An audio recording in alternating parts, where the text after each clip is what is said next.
here's what we know about OceanGate's Titan submersible that has disappeared on its way to the Titanic wreckage site. Safety of OceanGate's Titan sub were repeatedly. In the last 2 hours, the U.S. Coast Guard's confirmed that a submersible that vanished while diving on the Titanic shipwreck. It says shortly after the submersible's disappearance Sunday, the U.S. says OceanGate's CEO ignored early warning. A catastrophic end to a deep-sea expedition. God calls a catastrophic implosion. The latest, please. The Coast Guard said the submersible suffered a catastrophic implosion. Story of a submersible called Limiting Factor. Hello everyone, welcome to my channel. Today I want to talk about a tragic incident that happened recently in the North Atlantic Ocean, where a tourist submersible called Titan imploded during a dive to the Titanic wreck, killing all 5 people on board. This is one of the worst maritime disasters in recent history, and it raises many questions about the safety and ethics of underwater tourism. The Titan was operated by OceanGate, an American company that offers expeditions to various shipwrecks around the world. The submersible was designed to withstand pressures up to 4,000 meters, 13,000 feet, deep, and it had a transparent acrylic hull that allowed passengers to see the underwater scenery. The Titan was on its first mission to the Titanic, which lies at about 3,800 meters, 12,500 feet, below the surface. The 5 people who died on the Titan were Stockton Rush, the 61-year-old CEO and co-founder of OceanGate. He was an experienced pilot and diver who had a passion for exploration and innovation. Shahzada Dawood, a 48-year-old British-Pakistani businessman and philanthropist. He was the chairman of Dawood Hercules Corporation, one of Pakistan's largest conglomerates, and he also supported various social causes and educational initiatives. Suleiman Dawood, a 19-year-old student and son of Shahzada Dawood. He was studying at Harvard University and had a keen interest in history and technology. Hamish Harding, a 58-year-old British businessman and adventurer. He was the chairman of Action Aviation, a global aviation company, and he also held several world records for flying around the world in different aircrafts. Paul-Henri Nargeolet, a 77-year-old French former Navy diver and explorer. He was one of the world's leading experts on the Titanic, having visited the wreck more than 30 times since 1987.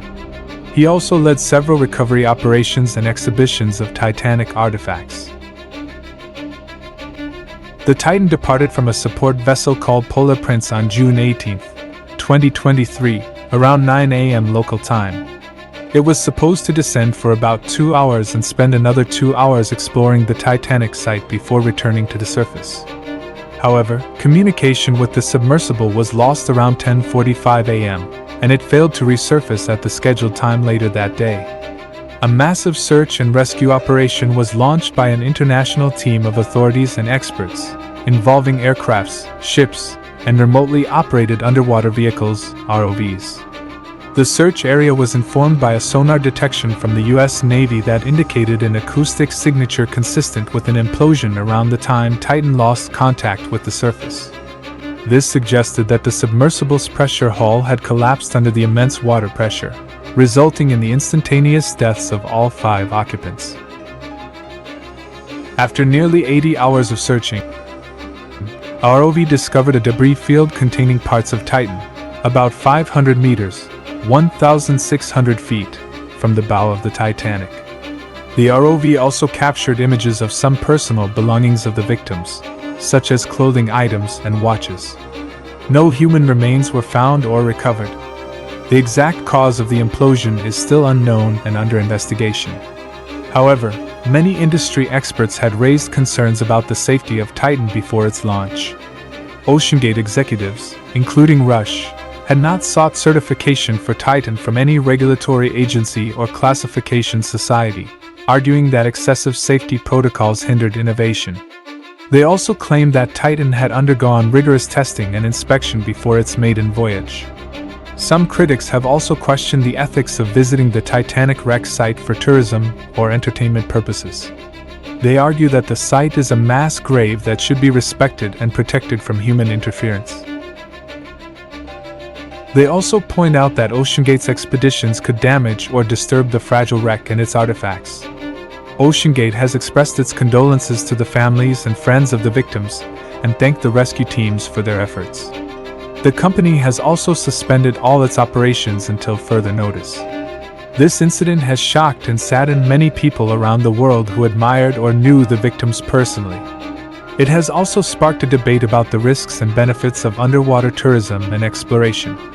What do you think about this tragedy? Do you think OceanGate was negligent or irresponsible? Do you think visiting the Titanic wreck site should be allowed or banned?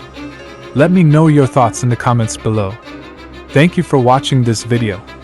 If you liked it, please give it a thumbs up and I will make part 2 in the next video, so make sure subscribe to my channel for more content like this. See you next time.